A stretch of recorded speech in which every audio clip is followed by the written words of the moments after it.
Hi, my name is Mickey Fisher, and I have a Substack called Character is Destiny. It is a creative and life journal of a writer living in Los Angeles, documenting the ongoing process of becoming the person that I really want to be. And I'm making this video because I want to share with you one of the tools that I found that has been enormously impactful to me in that journey. You can buy one for less than $5. You can find it at the grocery store, the drugstore, big box retailers like Target, Walmart. You can really find one anywhere. And that is a notebook or a journal like this one. I've been journaling now for over 30 years, and it's no exaggeration to say that it has saved my life on occasion. It certainly made me a more well-adjusted person, a more creative person, more motivated. It just really made me a better person all the way around. And it's something I think everybody should do. Whether you want to be a writer or an artist, it doesn't matter. If you're just somebody who is figuring out your life, I think it can be hugely helpful to you. And I'm going to tell you why. But first, I'm going to tell you how I got started. So this is my very first journal that I ever bought, 1993, summer of 93, Cincinnati, Ohio. I was going to college at CCM, University of Cincinnati's College Conservatory of Music for musical theater.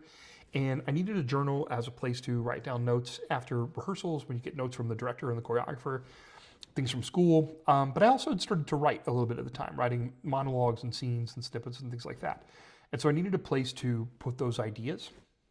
And so I went to Joseph Beth Booksellers. Shout out Joseph Beth, and I'm sure if it's there anymore. Probably not.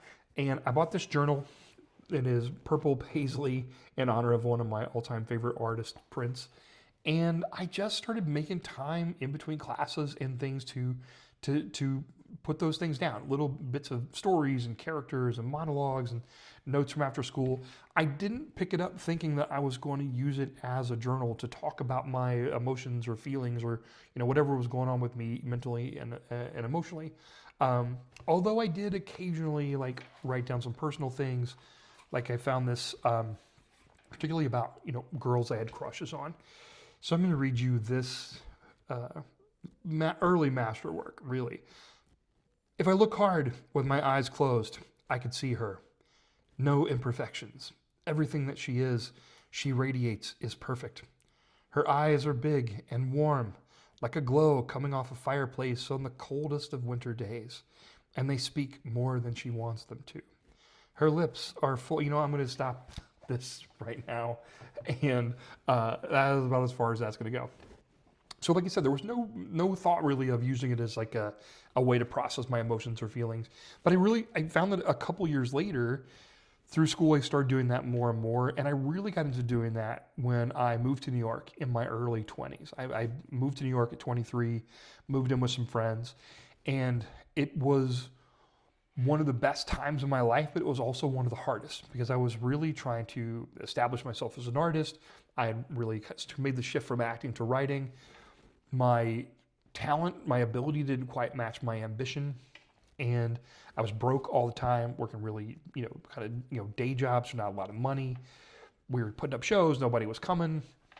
I had a day job where I was handing out flyers in Times Square for Broadway shows that friends of mine from school were starring in. So it was a really kind of humbling time.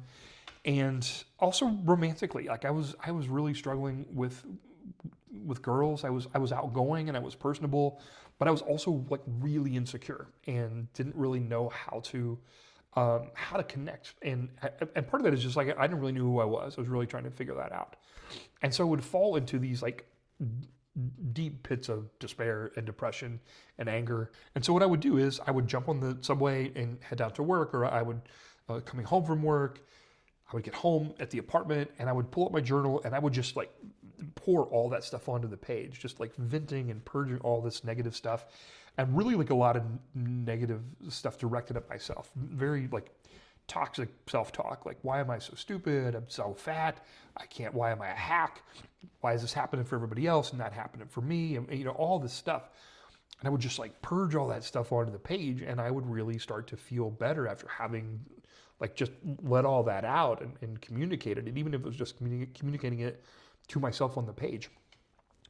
And then what I found over time is that I started doing this, a second stage of this, which is I would realize I was doing all that negativity and all that purging, and then I would shift it to gratitude. and I would go, okay, like I've gotten that out of the way. Now let me talk about some of the stuff that I'm thankful for that is happening right now. I'm thankful for my friends. I have these great friends who are super creative. We're doing some really cool stuff. We're putting up a show next week. And I would start to look at that, just really start to turn my mood around that way. And then I added a third step. And by the way, I'm going to say that I did all this stuff like accidentally, just subconsciously over time.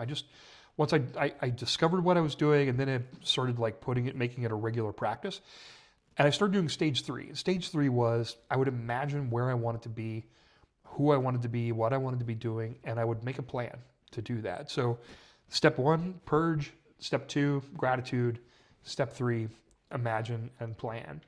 And again, it was only looking back like at, a few years afterward when I started looking at my journals that I realized I was repeating this process. And I did this process over and over and over again in hundreds of pages through dozens of journals over the years. And by my late 20s, I got really good at turning those pits of despair around. Instead of it being weeks or days, it would take hours. And then by the time I was in my early to mid 30s, I could flip it on and off like a light switch. So it really helped me to sort of learn to deal with my emotions, learn to process them, and turn them around in a more positive way. But there were other big benefits too. I think one of the benefits of carving out the time to do this is just that sitting down to write with a journal, connecting your subconscious to the pen, to the page, creates this channel from your subconscious that really will connect you to deeper ideas and deeper insights about yourself and the world. Even if you don't want to be a writer, like you are a writer, you have stories to tell, you have things to express, ideas to express, self-reflection, things that you want to figure out about yourself or the people around you. And doing that, like sitting down and having this channel open and writing in a journal can really help you do that. And then there was another cool byproduct of it was, for like, I don't know, 10 years or so, a big chunk of these journals, dozens and dozens of them, were in a box at my parents' house in Ohio. And I hadn't seen them in 15, 16 years. Probably I hadn't seen them since 2011 when I moved out here. And so I had them shipped out. I started looking at them again. And so much of like when I sit down to write, it was just factual reporting. Like here's what I've been doing today. Here's who I was with. Here are the big events. And a lot of times it would just start that way. And I think that's a great way to start too for you if you don't know. I mean, it's heavy to sit down and, to just right away go, here's all the shit that's wrong with my life and I hate myself. And but sometimes even just sitting and going, like right now, for me, it would be, the date at the top, and then I'm sitting on the porch with my dog, Ellie. It's Sunday, it's sunny, I can hear the dogs across the street, the mailman just pulled up. And then gradually over time, I'll get into that other stuff. But because there was all this factual reporting and looking back on it, there were events and people and places and things that I had totally forgotten about. And the only reason that I was able to sort of relive them and remember that stuff is because I had taken the time to write them down in a journal. And it was more than a photograph. It was deeper than that. It was how I was feeling at the time. And so it gave me this real gift of being able to almost like relive that, like stepping through, going in a time machine and reliving those times in my life. And as I was doing it, I would take pictures of these entries, or like I would type out some of them. I would send them to the people that I was writing about and the stuff that we were doing. And it put me in contact with people, friends again, some people who I hadn't spoken to in 15 years. And it was a really cool thing. And so I think that's the other thing is like, it almost like functions like a sort of external hard drive for a lot of your memories and brains, the stuff that your brain processing power that you have to devote to other stuff, life, survival, your present job, your kids, whatever it is. You can offload this to these journals and you can pull them up again and relive it like it was yesterday. So that's a really cool thing for that too.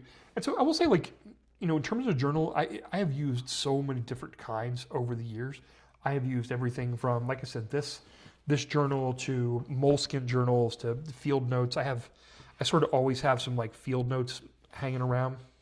But I used comp books. I used yellow legal pads. I used spiral bound notebooks. It doesn't have to be anything fancy. I do have a kind of fancy one that I've been using for the last few years. This is a Traveler's Company notebook that has these like refillable inserts. You can buy these inserts, and you can do a lot of customization and stuff. And I just find for me, like right now, I kind of like having something that is a little more like, it feels a little more ritualistic. Again, I use this every single day. This is the one tool that is never very far out of reach. It's got a cool pen clip, which you can get, you can customize. And again, there's no right or wrong way to journal. I think for a lot of people, there's just, even if it's just sort of factual reporting, here's what happened yesterday, here's what I'm looking forward to today, here are the people that I was with, that's great. And I think it's a great start. If you want to use that other 3-step method of the sort of purging and gratitude and imagine and plan, I think that can help a lot too. There's nature journaling. I just took the dogs for a walk up at the Duke Majan Wilderness Park, which is not far from me. And there's a class that they're doing in nature journaling. And I think that's something really cool too. Like your engagement with the natural world and the things that you're learning. And so again, I think all this stuff is really super helpful for everybody. I would recommend it to anybody. I've been doing it for 30 years. I'll say I'm 52 years old. I'll be doing this until the day I drop, until I fall over with that journal in my hand and the pen rolls out. Because it's something that I feel like I'm, like I said, 52 years old. I have great relationships. I'm a genuinely happy person right now in my life. I've achieved some success in my chosen field. And I think so much of that has to do with the fact that when I was 19, 20 years old, I got the impulse to buy a journal and start writing in it and carving out time to write in it. So again, I would recommend it for anybody. If you're struggling to figure out how to start, I would look up The Artist's Way. There's a thing called the Morning Pages, a tool that she uses in there. I think her name is Julia Cameron, I think. And I'm sure there's stuff that you can find out on the internet about it. She's got some suggestions on how to do morning pages, which is basically just stream of consciousness first thing in the morning, opening up that channel to your subconscious mind. And it's super helpful. And so I highly encourage you to do it, especially young men. Like there's a lot of talk about the Stoics these days. Marcus Aurelius, he wrote this entire book now. He didn't write a book, he wrote a journal, which is now Meditations. The most powerful man in the world took time to reflect on himself and to process and work through the things that he was struggling with. I think it is something that is really, really helpful for anybody to do it. So I hope you do it. Hope you go out, spend a few bucks, start with a notebook, a comp book, something easy, something from Walmart or Target or your drugstore, and just make the time to do it. Give that gift to yourself. If you have any questions about how I do it or the things, any other techniques or processes or habits or things that I do, please drop a note in the comments to let me know, and I'll do my best to get back to you and answer. Thanks.